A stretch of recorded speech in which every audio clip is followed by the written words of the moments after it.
भारत और यूरोपीय संघ के नेता मंगलवार को नई दिल्ली में होने वाली मुलाकात के दौरान मदर ऑफ ऑल डील्स की घोषणा करेंगे। ये घोषणा लगभग 2 दशकों तक चली लंबी बातचीत के बाद तय हुए एक विशाल व्यापार समझौते को औपचारिक रूप देने के लिए की जाएगी।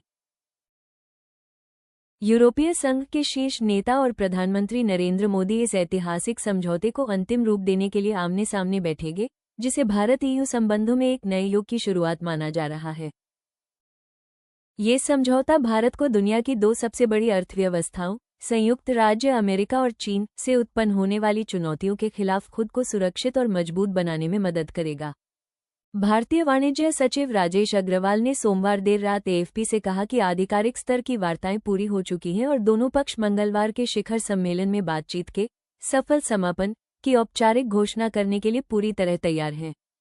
यूरोपीय संघ ने दुनिया के सबसे अधिक आबादी वाले देश भारत को भविष्य के लिए एक अहम बाजार के रूप में देखा है। नई दिल्ली यूरोपीय समूह को अपनी बुनियादी ढांचे को तेजी से विस्तार देने और लाखों नए रोजगार सृजित करने के लिए आवश्यक तकनीक और निवेश का एक महत्वपूर्ण स्रोत मानता है। यूरोपीय संघ के अधिकारी ने कहा, अंतिम दौर की बातचीत बेहद केंद्रित और फलदायी रही है और अब हमें पूरा भरोसा है कि हम इस ऐतिहासिक व्यापार समझौते को सफलतापूर्वक अंतिम रूप देने जा रहे हैं। इस समझौते के तहत भारत से उम्मीद की जा रही है कि वो कारों और वाइन सहित प्रमुख यूरोपीय उत्पादों के लिए अपने बाजार तक पहुंच को आसान बनाएगा। इसके बदले भारत के वस्त्र और दवाइयों समेत अन्य उत्पादों के निर्यात को सुगम बनाया जाएगा। यूरोपीय आयोग की अध्यक्ष उर्सुला फॉन डेर लेयेन ने कहा, पारंपरिक रूप से संरक्षित भारतीय बाजार में किसी भी व्यापार साझेदार को अब तक दी गई सबसे व्यापक पहुंच यूरोपीय संघ को मिलने जा रही है। उन्होंने ये भी जोड़ा कि उन्हें उम्मीद है कि भारत को होने वाला निर्यात दोगुना हो जाएगा।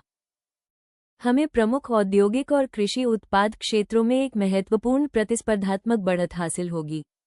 भारत और यूरोपीय संघ के बीच मौसमी श्रमिकों, छात्रों, शोधकर्ताओं और उच्च कुशल पेशेवरों की आवाजाही को आसान बनाने के लिए एक समझौता होने की भी उम्मीद है। साथ ही एक सुरक्षा और रक्षा सहयोग समझौते पर भी सहमति बनने की संभावना है। यूरोपीय आयोग की अध्यक्ष उर्सुला फॉन डेर लेयेन ने सोशल मीडिया पर लिखा, भारत और यूरोप ने एक स्पष्ट विकल्प चुना है, रणनीतिक साझेदारी, संवाद और खुलापन का विकल्प। हम एक बनते हुए विश्व को दिखा रहे हैं कि एक और रास्ता भी संभव है। भारत और यूरोपीय संघ से उम्मीद की जा रही है कि वे मंगलवार को अंतिम रूप देंगे और जिसे मदर ऑफ ऑल डील्स कहा जा रहा है, उसकी औपचारिक रूप से पुष्टि करेंगे।